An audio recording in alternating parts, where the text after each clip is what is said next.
Well, today we have the joy to invite back to Shepherd's Grove, an hour of power, David A.R. White. David, we're so glad to have you here. And if you don't remember, David is the leader of PureFlix and has been involved in making a lot of big Christian films recently.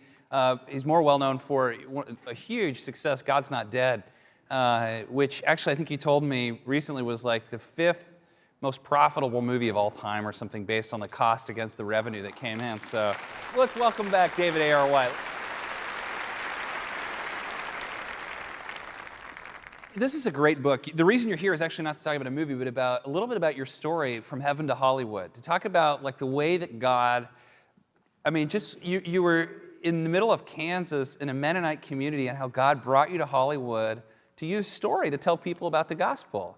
And at the beginning, it's funny because at the beginning of the book, it's a great book. You start with talking about how there's this receipt. You tell people to keep the receipt.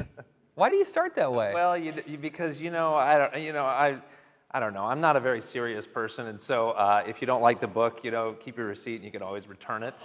Yeah. So I just wanted to get that out of the way on the first page. Yeah, that's great. It really comes, we've gotten to know each other a little bit, and it shows a lot of your humility. That I really believe a lot of what you're doing is just kind of trying to obey God and do something great for Him, and that's really your goal, isn't it? It is. The tagline is chasing your God-given dream, and so it's all about how do you know if that dream that's inside of you, how do you take what's inside of you and turn that into the writing on the wall? How do you live out your passion in an actual day-to-day world? And so I just wanted to share my story with folks, and that ultimately, hopefully, it would encourage you guys to chase your God-given dreams. That's awesome. And you actually grew up in a pretty small Mennonite community in Kansas. And the reason Mennonite is so important, if you don't know, it's like a break off of Amish, where it's like, we really want to limit a lot of things like movies. How did you go from, your dad was a pastor, right? A Mennonite pastor. You were born in Tulsa, my old hometown, but you lived in Kansas. How did you go from there to making films? Yeah, well, I kind of was like the last person on the planet that probably should have gone into the movie industry. Yeah. Like all of us, God puts these dreams and desires into our heart. Romans 12 talks about we all have different gifts according to the measure given to each and every one of us. And for me, God had put this desire to go into the entertainment industry at an early age. I'd be sitting on a tractor in the middle of a wheat field with nothing but wheat in front of me and back of me, left and right, just this endless Mennonites are allowed to use tractors? They're allowed to use tractors, okay. Yes, to harvest wheat.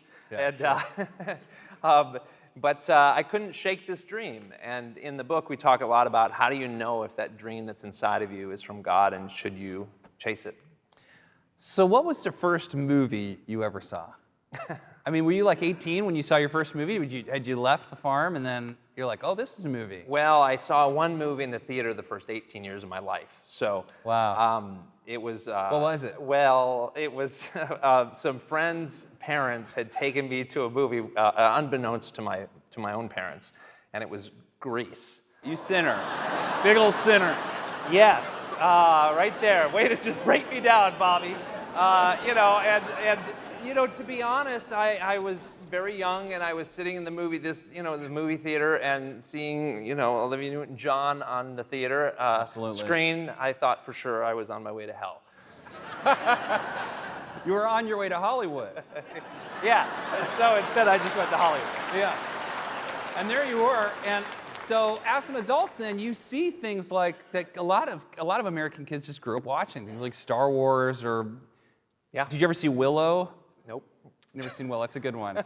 So movies like that, where just like you start seeing these as an adult, and did you just come out being like, I want to make movies, or did you get into films first and then become a director? Well, I went to Moody Bible Institute, where my entire family had gone, graduated, and met their significant others there. Because when you're from a small town in Kansas, right, there's not a lot of options. So it was a chance for my family to widen the gene pool. I went to Christian college. Yeah. And, but unfortunately, after a year, I said to my dad, I want to leave Bible school and I want to go to Hollywood to be an actor. And he was thrilled. It was kind of like that. Yeah.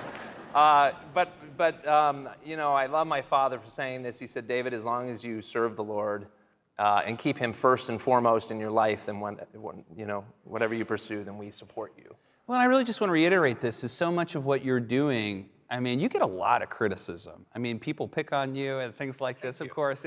But that's a good thing, right? You get a lot of criticism, and because you are standing up for your faith and your beliefs, in Hollywood, and that doesn't always go over super well when you're, and yet you've been so successful. Your films have done so well. I believe that it's just, you didn't come here to be famous. You came here to do something good for people, to do something good for God. And don't you think that's really why you've been blessed in the way you have? I think, I don't know, other than to the extent of if you live God's dream for you instead of the dream you have for yourself, then you will not fail.